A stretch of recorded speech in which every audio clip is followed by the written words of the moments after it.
Hi friends, I am Karthi. Welcome to English பேசி பழகலாம். இன்னைக்கு இந்த வீடியோல எந்த டாபிக் பத்தி பார்க்க போறோம்னா சிம்பிள் பாஸ்ட் டென்ஸ். ஏற்கனவே நம்ம பார்த்துட்டோம். போன வீடியோல எல்லாம் positive sentence, negative sentence, interrogative sentence எப்படி மேக் பண்ணணும், அதோட ஸ்ட்ரக்சர் என்னதுன்னு சொல்லிட்டு ஒவ்வொரு வீடியோவா நம்ம தனித்தனியா பார்த்தோம். இப்போ இந்த வீடியோல ஒரு வெர்பு எடுத்துக்க போறோம். அதை வச்சு எல்லா சப்ஜெக்டையும் எழுத போறோம். பாசிட்டிவ் சென்டென்ஸ்லயும் அதே வெர்பை வச்சு எழுத போறோம். நெகட்டிவ், இன்டராகேட்டிவ் இந்த மாதிரி 3 சென்டென்ஸுக்குமே ஒரே வெர்பை வச்சு எல்லா சப்ஜெக்டையும் யூஸ் பண்ணி எழுத போறோம். இந்த மாதிரி நம்ம ஏன் எழுதுறோம் அப்படின்னு சொன்னா இதுல நமக்கு கொஞ்சம் கூட டவுட்டே வரும். என்ன டிஃபரன்ஸ் ஆகுது, என்ன மாறுதுன்னு சொல்லி நம்மளால ஈஸியா புரிஞ்சுக்க முடியும். இதுக்கு மேல நமக்கு சிம்பிள் பாஸ்ட் டென்ஸ்ல டவுட்டே வராது. கண்டிப்பா நம்மளாலையும் ஃப்ளூயண்டா இங்கிலீஷ் பேச முடியும். இப்போ நம்ம வாங்க வீடியோக்குள்ள போகலாம். இது வரைக்கும் நம்ம சேனலை சப்ஸ்கிரைப் பண்ணாதவங்க சப்ஸ்கிரைப் பண்ணி வச்சுக்கோங்க. பாருங்க, ஃபர்ஸ்ட் நம்ம பாசிட்டிவ் சென்டென்ஸ். பாசிட்டிவ் இதோட ஸ்ட்ரக்சர் என்னது ஃபர்ஸ்ட் சொல்லுங்க. சப்ஜெக்ட் எழுத போறோம், வெர்பு எழுதணும். என்னது நம்ம இதோட சப்ஜெக்ட் எழுத போறோம், வெர்பு எழுதணும். வெர்பு என்ன ஃபார்ம்ல இருக்கணும்னா பாஸ்ட் ஃபார்ம். என்ன ஃபார்ம்ல இருக்கணும் நமக்கு? வெர்பு கண்டிப்பா பாஸ்ட் ஃபார்ம்ல தான் இருக்கணும். இப்போ இது என்னது நமக்கு நெகட்டிவ் சென்டென்ஸ். பாஸ்ட் டென்ஸ்ல நெகட்டிவ் சென்டென்ஸ்க்கு என்ன ஸ்ட்ரக்சர்னா சப்ஜெக்ட் எழுத போறோம், அதுக்கப்புறமா ஆக்சிலரி வெர்ப் எழுதணும். ஏன்னா நெகட்டிவ் சென்டென்ஸ். ஸோ டிட் அப்படின்ற ஆக்சிலரி வெர்ப் யூஸ் பண்ணணும். இது நெகட்டிவ் சென்டென்ஸ்ன்றதுனால நாட் போட போறோம். வெர்பு இங்க என்ன ஃபார்ம்ல இருக்கணும் அப்படின்னு சொல்லி பாத்தீங்கன்னா கண்டிப்பா ஃபர்ஸ்ட் ஃபார்ம்ல தான் இருக்கணும். என்ன ஃபார்ம்ல இருக்கணும்? ஃபர்ஸ்ட் ஃபார்ம் அல்லது பேஸ் ஃபார்ம்னு சொல்லுவோம், அதுலதான் இருக்கணும். ஏன் அப்படின்னு சொல்லி பாத்தீங்கன்னா விளையாடினான் அப்படின்னு சொல்றத நம்ம எப்படி சொல்லுவோம்? பிளேட் அப்படின்னு தான் சொல்லுவோம். அப்படி குக்டு, ஸ்டடீடு அப்படின்னு தான் நம்ம சொல்லுவோம். இப்போ நம்ம ஆக்சிலரி வெர்பை அதுல இருந்து பிரிச்சு வெளியில எடுத்துட்டோம். இப்போ பாருங்க, பிளேடு அப்படின்னு சொல்லி இருக்கு, கரெக்டா? இப்போ இத நம்ம உடைச்சா என்ன வரும்? டிட். டிட் பிளஸ் பிளே தான் என்னது? டிட் பிளஸ் பிளே தான் பிளேடனா மாறுது, கரெக்டா? அப்போ நம்ம டிட்ட வெளில எடுத்துட்டோம். அப்ப இங்க என்ன இருக்கும்? பேஸ் ஃபார்ம் தானே இருக்கு. அப்படி இல்லைன்னா ப்ரெசன்ட் ஃபார்ம்ல தானே இது இருக்கு. ஸோ அதான் இங்க வெர்பு ஃபர்ஸ்ட் ஃபார்ம்ல தான் இருக்கணும். இந்த இடம் நமக்கு கண்டிப்பா குழப்பம். ஏன்னா நம்ம சிம்பிள் பாஸ்ட் டென்ஸ்ல பாசிட்டிவ் சென்டென்ஸ் எழுதும் போது சப்ஜெக்ட் எழுதணும், வெர்பு எழுத போறோம். வெர்பு கண்டிப்பா பாஸ்ட் ஃபார்ம்ல தான் இருக்கும். ஆனா இதே இது நம்ம பாஸ்ட் டென்ஸ்ல, சிம்பிள் பாஸ்ட் டென்ஸ்ல நெகட்டிவ் சென்டென்ஸ் எழுதும் போது வெர்பு நமக்கு கண்டிப்பா ஃபர்ஸ்ட் ஃபார்ம்ல தான் இருக்கணும். ஏன் அப்படின்னு சொல்லி பார்த்தோன்னா இப்போ பிளேட் அப்படின்றது தான் டிட் பிளஸ் பிளே அப்படின்னு சொல்லி உடைக்கிறோம். இப்போ இதே இதை சேர்த்தா பிளேடுன்னு கிடைக்கும், இதை உடைச்சா டிட் பிளஸ் பிளேன்னு கிடைக்கும். அப்போ டிட்டை வெளில எடுத்துட்டேன்னா மிச்சம் இருக்கிறது இந்த பேஸ் ஃபார்ம் தான் இருக்கும் அல்லது ப்ரெசன்ட் ஃபார்ம். ஸோ அதை தான் வெர்பு நமக்கு ஃபர்ஸ்ட் ஃபார்ம்ல இருக்கணும்னு சொல்லி சொல்றோம். இதே மாதிரி பார்த்தீங்கன்னா இன்ட்ராகேட்டிவ் சென்டென்ஸ்னா என்னது? கேள்வி வாக்கியம். இன்ட்ராகேட்டிவ் சென்டென்ஸ்னா கேள்வி வாக்கியம். இப்போ இதோட ஸ்ட்ரக்சர் என்னன்னு சொல்லி பாத்தீங்கன்னா ஃபர்ஸ்ட் இன்ட்ராகேட்டிவ் சென்டென்ஸ் பொறுத்த வரைக்கும் நம்ம எப்பவுமே ஆக்சிலரி வெர்பை தான் ஃபர்ஸ்ட் யூஸ் பண்ணணும். சிம்பிள் பாஸ்ட் டென்ஸ்க்கு ஆக்சிலரி வெர்ப் என்ன சொல்லியிருக்கோம்? டிட். ஸோ ஃபர்ஸ்ட் நம்ம என்ன எழுதணும்னா டிட். ஃபர்ஸ்ட் எடுத்தோடனே ஆக்சிலரி வெர்ப் தான் எழுதணும். நெக்ஸ்ட் நம்ம சப்ஜெக்ட். என்ன சப்ஜெக்டோ I, we, you, they, he, she, it, அப்புறம் நேம், எது வந்தாலும் சரி சப்ஜெக்ட் அதை அப்படியே எழுத போறோம். அதுக்கப்புறம் என்ன எழுத போறோம்னா வெர்பு. கண்டிப்பா என்ன எழுதணும்? வெர்பு எழுதணும். வெர்பு என்ன ஃபார்ம்ல இருக்கணும் நமக்கு? இங்கேயும் ஃபர்ஸ்ட் ஃபார்ம், அப்படி இல்லைன்னா பேஸ் ஃபார்ம், ப்ரெசன்ட் ஃபார்ம் அதுலதான் இருக்கணும். எப்படி வேணாலும் நம்ம சொல்லிக்கலாம். ஃபர்ஸ்ட் ஃபார்ம்னு சொல்லலாம், இல்ல பேஸ் ஃபார்ம்னு சொல்லலாம், அப்படி இல்லைன்னா ப்ரெசன்ட் ஃபார்ம்னு சொல்லலாம். நமக்கு வெர்பு கண்டிப்பா ப்ரெசன்ட் ஃபார்ம்ல தான் இருக்கணும். எண்டிங்ல கொஸ்டின் மார்க்கோட தான் கண்டிப்பா கம்ப்ளீட் பண்ணியிருக்கணும். ஏன்னா இது நமக்கு இன்ட்ரோகேட்டிவ் சென்டென்ஸ். இதுல எந்த டவுட்டுமே இருக்காதுன்னு நினைக்கிறேன். இது தெரிஞ்சாதான் நம்மளால ஈஸியா சென்டென்ஸ் மேக் பண்ண முடியும். இந்த மாதிரி நீங்க டேப்லர் காலம் போட்டு பிரிச்சு எழுதும் போது கொஞ்சம் கூட டவுட்டே வராது. இப்போ நான் யூஸ் பண்ண போறது என்ன வெர்புன்னு சொல்லி பார்த்தீங்கன்னா குக்குடு. அவள் சமைக்கிறாள், அவன் சமைக்கிறான். ஸோ நான் குக் வச்சு எழுத போறேன். நீங்களும் வந்து என் கூட சேர்ந்து எழுதுங்க. இப்போ வந்து ஃபர்ஸ்ட் ஐ, வி, யூ, தே இது நாளையும் வச்சு எழுதலாம். அதுக்கப்புறமா ஹி, ஷி, இட் வச்சு எழுத போறோம். வாங்க இப்ப எழுத ஆரம்பிக்கலாம். இப்போ என்ன சப்ஜெக்ட்லாம் யூஸ் பண்ணி எழுதிருக்கோம்னு சொன்னோம்? ஐ, யூ, வி, தே இதை வந்து யூஸ் பண்ணி எழுதியிருக்கோம். சப்ஜெக்ட் என்ன இருக்கோ அதை அப்படியே வந்து போட்டிருக்கோம். பாருங்க, ஐ, யூ, வி, தே அந்த மாதிரி எழுதியாச்சு. வெர்ப் வந்து என்ன ஃபார்ம்ல இருக்கணும்? மேக்சிமம் வந்து பாஸ்ட் டென்ஸ்னா இடி சேர்த்து வரும்.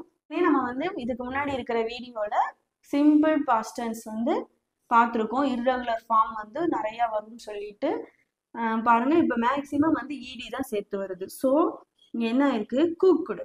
ஐ cooked biryani. You cook biryani. We cook biryani. They cooked biryani. இப்போ பாருங்க, இடின்னு எல்லாத்துலயுமே நமக்கு சேர்ந்து வந்திருக்கு. இதே இது நம்ம இப்போ நான் சாப்பிட்டேன் அப்படின்னு சொன்னா ஐ ஏட் சொல்லியிருப்போம். I ate, you ate, we ate, they ate அப்படின்னு சொல்லியிருப்போம். ஐ குக்டு பிரியாணின்னு சொல்லி பாஸ்ட் டென்ஸ்ல வந்து எழுதியிருக்கோம். இது எப்படி வந்து நெகட்டிவ்ல சேஞ்ச் ஆகுதுன்னு பாருங்க. சப்ஜெக்ட் அப்படியே போட்டாச்சு. இங்க என்ன ஆக்சிலரி வெர்பு? எப்பயுமே நெகட்டிவ் சென்டென்ஸ்ல சப்ஜெக்ட்டுக்கு அப்புறமா ஆக்சிலரி வெர்பு வந்து கண்டிப்பா வரும். பாஸ்ட் டென்ஸை பொறுத்து, சிம்பிள் பாஸ்ட் டென்ஸ் பொறுத்த வரைக்கும் நமக்கு ஆக்சிலரி வெர்பு வந்து டிட். ஸோ டிட் எழுதியிருக்கோம். இது நெகட்டிவ் சென்டென்ஸ் அப்படின்றதுனால நாட் யூஸ் பண்ணியிருக்கோம். வெர்பு வந்து எழுதியிருக்கோம். வெர்பு வந்து என்ன ஃபார்ம்ல இருக்கணும்னு சொல்லியிருக்கோம்? சிம்பிள் பாஸ்ட் டென்ஸ்ன்றதுனால நம்ம வந்து இங்க இடி சேர்க்க கூடாது. ஏன்னா டிட்ன்றத வெளில எடுத்ததுக்கு அப்புறம் வெறும் பேஸ் ஃபார்ம் மட்டும்தான் இருக்கும். ஸோ நம்ம இங்க குக் அப்படின்னு தான் எழுதணும். Did not cook. அதுக்கப்புறமா என்ன சென்டென்ஸ் இருக்கோ அஸ் யூஷுவல் நம்ம அதை அப்படியே வந்து எழுதிடலாம். பாருங்க, இங்க பாசிட்டிவ் சென்டென்ஸ்ல ஐ குக்டு பிரியாணி அப்படின்னு சொல்லி எழுதியிருப்போம். நான் பிரியாணி சமைத்தேன். I did not cook biryani. நான் பிரியாணி சமைக்கவில்லை. நான் பிரியாணி சமைக்கவில்லை. Did not cook. அப்படி இல்லை, இது டிட் நாட்னு சொல்லலைனாலும் டிட்டின்ட் அப்படின்னு சொல்லலாம். இந்த பாருங்க, சுருக்கமா டிட்டின்ட். ஏன் இங்க அப்பாஸ்ட்ரபி போட்டிருக்கோம்னா இந்த இடத்துல ஓ அப்படின்ற ஒரு எழுத்து வந்து மறைஞ்சிருக்கு. ஸோ அதை மென்ஷன் பண்றதுக்கு தான் மேல அப்பாஸ்ட்ரபி வந்து போட்டிருக்கோம். இதை டிட் நாட் அப்படின்னு சொல்லலாம். அப்படி இல்லைன்னா டிட்டின்ட். இதை எப்படி மென்ஷன் பண்ணணும்? Didn't. I did not cook biryani. அப்படி இல்லைன்னா ஐ டிட்டின்ட் குக் பிரியாணி. இப்போ நெக்ஸ்ட் இன்ட்ராகேட்டிவ் சென்டென்ஸ் பாருங்க. இன்ட்ராகேட்டிவ் சென்டென்ஸ் அப்படின்னு வந்தாலே நம்ம வந்து ஃபர்ஸ்ட் வந்து எழுதுறது வந்து ஆக்சிலரி வெர்ப் தான் எழுதணும். சிம்பிள் பாஸ்ட் டென்ஸை பொறுத்த வரைக்கும் நமக்கு என்ன ஆக்சிலரி வெர்ப் யூஸ் பண்ணுவோம்? டிட். ஸோ டிட்ன்றத ஃபர்ஸ்ட் வந்து மென்ஷன் பண்ணிடணும். அதுக்கப்புறமா என்ன சப்ஜெக்ட் இருக்கோ அதை அப்படியே எழுதியிருக்கோம். அதுக்கப்புறமா வெர்ப் எழுதியிருக்கோம். வெர்ப் இங்கே என்ன ஃபார்ம்ல இருக்கணும்? நமக்கு ப்ரெசன்ட் ஃபார்ம். ஏன்னா டிட்ன்றத வெளில எடுத்துட்டோம். ஸோ ப்ரெசன்ட் ஃபார்ம்ல தான் இருக்கணும். Did I cook biryani? Did I cook biryani? பாருங்க, ரொம்ப ஈஸியா இருக்கு பாத்தீங்களா? சப்ஜெக்ட் எழுத போறோம், வெர்ப் எழுத போறோம், வெர்போட இடி சேர்க்க போறோம். வேற ஒரு சேஞ்சஸ்மே கிடையாது. பாருங்க, you cooked, we cooked, they cooked. இங்க வெர்ப் மட்டும்தான் நமக்கு வந்து இடி சேர்த்து எழுதிருக்கோம். அப்படி இல்லைன்னா என்ன பாஸ்ட் ஃபார்ம். ஓகேவா? சப்ஜெக்ட் எழுத போறோம், பாஸ்ட் ஃபார்ம் எழுத போறோம், அதுக்கப்புறம் என்ன வேர்ட் இருக்கோ அதை as usual அப்படியே எழுதிடலாம். இங்க பாத்தீங்கன்னா ஐ, வி, யூ, தே இந்த மாதிரி என்ன சப்ஜெக்ட் வந்தாலும் இது நெகட்டிவ் சென்டென்ஸ்ன்றதுனால டிட் நாட் அப்படின்றத மென்ஷன் பண்ணணும். அதுக்கப்புறமா நம்ம என்ன எழுதணும்? வெர்பு என்ன ஃபார்ம்ல இருக்கணும்? ஃபர்ஸ்ட் ஃபார்ம், அப்படி இல்லை பேஸ் ஃபார்ம், ப்ரெசன்ட் ஃபார்ம்ல தான் இருக்கணும். ஸோ டிட் நாட் இங்க குக்குடுன்னு எழுதக்கூடாது. Did not cook. அப்படி இல்லைன்னா didn't cook. We didn't cook. They didn't cook biryani. பார்த்தீங்களா எவ்வளோ ஈஸியா இருக்குன்னு சொல்லிட்டு. இப்போ அதே மாதிரி இன்ட்ராகேட்டிவ் சென்டென்ஸ் பாருங்க. Did I cook biryani? Did you cook biryani? Did we cook biryani? Did they cook biryani? இங்க ஃபர்ஸ்ட் நம்ம ஆக்சிலரி வெர்ப் யூஸ் பண்ண போறோம், நெக்ஸ்ட் சப்ஜெக்ட் எழுத போறோம், அப்புறமா வெர்ப் எழுத போறோம். வெர்ப் கண்டிப்பா என்ன ஃபார்ம்ல இருக்கணும்? ப்ரெசன்ட் ஃபார்ம்ல தான் இருக்கணும். ஏன்னா ஆக்சிலரி வெர்பை வெளில எடுத்துட்டோம். அதுக்கப்புறமா அஸ் யூஷுவல் என்ன வேர்ட் இருக்கோ அதை அப்படியே எழுதிடலாம். கடைசியில எண்டிங்ல வந்து கண்டிப்பா கொஸ்டின் மார்க்கோட தான் கம்ப்ளீட் பண்ணியிருக்கணும் இந்த சென்டென்ஸை. ஏன்னா இது வந்து நமக்கு கேள்வி வாக்கியம், இன்ட்ராகேட்டிவ் சென்டென்ஸ். இப்போ இதுல எந்த டவுட்டுமே இருக்காதுன்னு நினைக்கிறேன். இந்த மாதிரி நீங்க டேப்லர் காலம் போட்டு இந்த மாதிரி பிரிச்சு எழுதி பார்க்கும்போது நமக்கு வந்து ஈஸியா அண்டர்ஸ்டாண்ட் ஆயிரும். பாசிட்டிவ், நெகட்டிவ், இன்ட்ராகேட்டிவ் சென்டென்ஸ்க்குரிய டிஃப்ரென்ஸ் என்ன என்ன நமக்கு மாறுதுன்றத வந்து நம்ம வந்து ஈஸியா நம்மளால அண்டர்ஸ்டாண்ட் பண்ணிக்க முடியும். ஸோ இந்த மாதிரி வந்து ஒரு 2 வெர்பு வந்து நீங்க எடுத்துக்கோங்க. எடுத்துட்டு இந்த மாதிரி நீங்க பிரிச்சு எழுதி பார்க்கும்போது கொஞ்சம் கூட நமக்கு சந்தேகமே வராது. இதுக்கப்புறம் நமக்கு வந்து சிம்பிள் பாஸ்ட் டென்ஸ் வந்து தெரியாதுன்னு சொல்லவும் முடியாது. அந்த அளவுக்கு நல்லா வந்து கிளாரிஃபை ஆகும். இப்போ நெக்ஸ்ட் வந்து நம்ம ஹி, ஷி, இட் வந்து எழுதிட்டு பார்க்கலாம். நீங்களும் நானும் எழுதுறேன், நீங்களும் வந்து என்னோட சேர்ந்து எழுதுங்க. இப்போ பாருங்க, ஐ, யூ, வி, தே இதெல்லாம் பார்த்தோம் ஒன்னா. ஏன்னா இதை ப்ளூரல்ஸ் அப்படின்னு சொல்லலாம். இப்படி எது வந்தாலுமே வந்து நமக்கு ஒரே ஃபார்ம் தான். பாஸ்ட் டென்ஸை பொறுத்த வரைக்கும் சேஞ்ச் ஆக போறது கிடையாது. இதே இது நம்ம சிம்பிள் ப்ரெசன்ட் டென்ஸ் அப்படின்னு சொல்லி பார்த்தீங்கன்னா அதுல வந்து நமக்கு 2 ஸ்ட்ரக்சர் வரும். ஐ, யூ, வி, தே வந்தா ஒரு ஸ்ட்ரக்சரும், ஹி, ஷி, இட் அப்புறம் நேம் இதுனா ஒரு பெர்சன் நேம், அதாவது சிங்குலர் ப்ளூரல்னு சொல்லலாம். அந்த மாதிரி 2 ஸ்ட்ரக்சரா வந்து வரும். பாஸ்ட் டென்ஸை பொறுத்த வரைக்கும் ஒரே ஸ்ட்ரக்சர் தான். ஸோ ரொம்ப வந்து நமக்கு குழப்பாகுது. ஒன்னே ஒன்று நீங்க பார்க்க வேண்டியது, பாசிட்டிவ் சென்டென்ஸ்னா வந்து ஃபாஸ்ட் ஃபார்ம்ல எழுதணும். நெகட்டிவ் சென்டென்ஸ்க்கும் இன்ட்ராகேட்டிவ் சென்டென்ஸ்க்கும் வெர்பு வந்து நம்ம பாஸ்ட் ஃபார்ம்ல எழுதக்கூடாது. இது ஒரு சேஞ்ச் தான். வாங்க இப்போ ஹி, ஷி, இட் எப்படி எழுதியிருக்கோம்னு சொல்லி பார்க்கலாம். இப்போ பாருங்க, சப்ஜெக்ட் எழுதியிருக்கோம், வெர்பு வந்து வந்திருக்கு அஸ் யூஷுவல் பாஸ்ட் ஃபார்ம்ல அப்படியே எழுதியிருக்கோம். குக்கோட பாஸ்ட் ஃபார்ம் வந்து cooked. He cooked biryani, she cooked biryani, it cooked biryani. So வந்து நமக்கு பாசிட்டிவ் சென்டென்ஸ் பொறுத்த வரைக்கும் சப்ஜெக்டை எழுதிட்டு எந்த வித சேஞ்சஸுமே ஆகாது. வெர்பு வந்து நமக்கு அப்படியே பாஸ்ட் ஃபார்ம்ல தான் வருது. I cooked, you cooked, we cooked, they cooked, she cooked, he cooked, it cooked. இந்த மாதிரி எந்த சேஞ்சஸும் ஆகாது. இது ஒரு நேம் வந்தாலும் சரி, அடுத்து எத்தனை நேம் வந்தாலும் நமக்கு அப்படியே எழுத போறோம். எழுதிட்டு குக்குடு அப்படின்றத வந்து நம்ம எழுத போறோம்.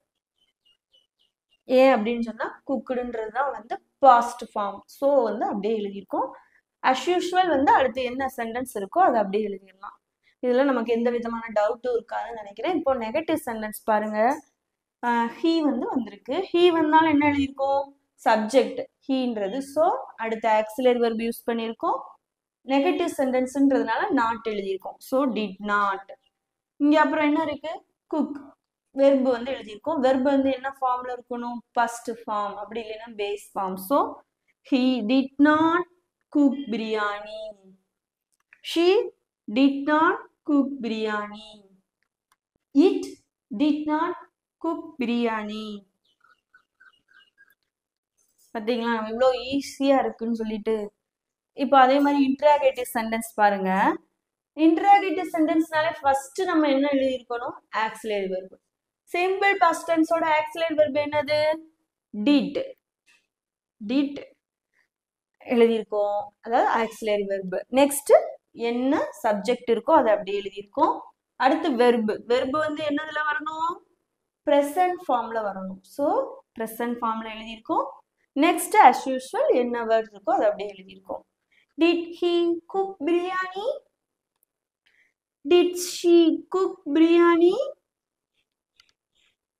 Did it cook biryani? ஈஸியா வந்து நமக்கு நல்லா புரிஞ்சிருக்கும்னு நினைக்கிறேன். இதுல எந்த விதமான டவுட்டும் வந்து நமக்கு வரவே வராது. இதை பொறுத்த வரைக்கும் நமக்கு சப்ஜெக்ட் அப்படியே இருக்க போகுது. நம்ம வெர்போட மட்டும் நம்ம வந்து என்ன ஃபார்ம்ல எழுதணும்? Past form. ஓகேவா? நெகட்டிவ் சென்டென்ஸ் பொறுத்த வரைக்கும் சப்ஜெக்ட் அப்படியே இருக்க போகுது. சப்ஜெக்ட்டுக்கு அப்புறம் என்ன எழுத போறோம்? ஆக்சிலரி வெர்ப் எழுதணும், நாட் போடணும். நமக்கு வெர்பு வந்து ப்ரெசன்ட் ஃபார்ம் அப்படி இல்லைன்னா பேஸ் ஃபார்ம்ல தான் இருக்கணும். I did not cook biryani அல்லது I did cook biryani. So இது எல்லாமே வந்து நமக்கு did not auxiliary verb, not verb. So இது மட்டும் நமக்கு எல்லா இதுலையும் சேஞ்ச் ஆகுது. இங்கே வந்து பார்த்தீங்கன்னா ஃபர்ஸ்ட் ஆக்சிலரி வெர்ப் எழுதணும், ஏன்னா இது வந்து இன்ட்ராகேட்டிவ் சென்டென்ஸ். நெக்ஸ்ட் சப்ஜெக்ட் எழுதுறோம், அதுக்கப்புறமா வெர்பு வந்து எழுதுறோம். வெர்பு வந்து நமக்கு என்ன ஃபார்ம்ல இருக்கணும், ப்ரெசன்ட் ஃபார்ம் அப்படி இல்லைன்னா பேஸ் ஃபார்ம்ல தான் வந்து இருக்கணும். நெக்ஸ்ட் வந்து நம்ம என்ன எழுதியிருக்கிறோம், அஸ் யூஷுவல் என்ன வேர்ட் இருக்கோ அதை எழுதிட்டு கடைசியில எண்டிங்ல கண்டிப்பா வந்து கொஸ்டின் மார்க்கோட தான் கம்ப்ளீட் பண்ணியிருக்கணும். இப்போ வந்து நமக்கு இது ஈஸியா அண்டர்ஸ்டாண்ட் ஆயிடுச்சு பார்த்தீங்களா? இதே மாதிரி நீங்களும் வந்து ஒரு வெர்பு எடுத்துக்கோங்க. வெர்பு எடுத்துட்டு இதே மாதிரி டேப்லர் காலம் போட்டு நீங்க எழுதி பாருங்க. கொஞ்சம் கூட நமக்கு டவுட்டே வராது. அப்படியே டவுட் வந்தாலும் நம்மளாலேயே நம்மளை வந்து கிளாரிஃபை பண்ணிக்க முடியும். ஸோ நீங்களும் இதே மாதிரி எதுனா ஒரு வெப் எடுத்துட்டு ஒரு நோட் போட்டுக்கோங்க, அதில் வந்து எழுதி பாருங்க. ஏன் நான் சொல்றேன்னா மறுபடி நம்ம ப்ராக்டிஸ் பண்ண தான் நமக்கே வந்து ஒரு கான்ஃபிடென்ட் வரும். நம்மளாலையும் கண்டிப்பா வந்து ஆங்கிலத்துல சரளமா பேச முடியும். இந்த வீடியோ பிடிச்சிருந்தா லைக் பண்ணுங்க. இது வரைக்கும் நம்ம சேனலை சப்ஸ்கிரைப் பண்ணாதவங்க சப்ஸ்கிரைப் பண்ணி வச்சுக்கோங்க. உங்க ஃப்ரெண்ட்ஸோடையும் ஷேர் பண்ணிக்கோங்க. Thank you friends.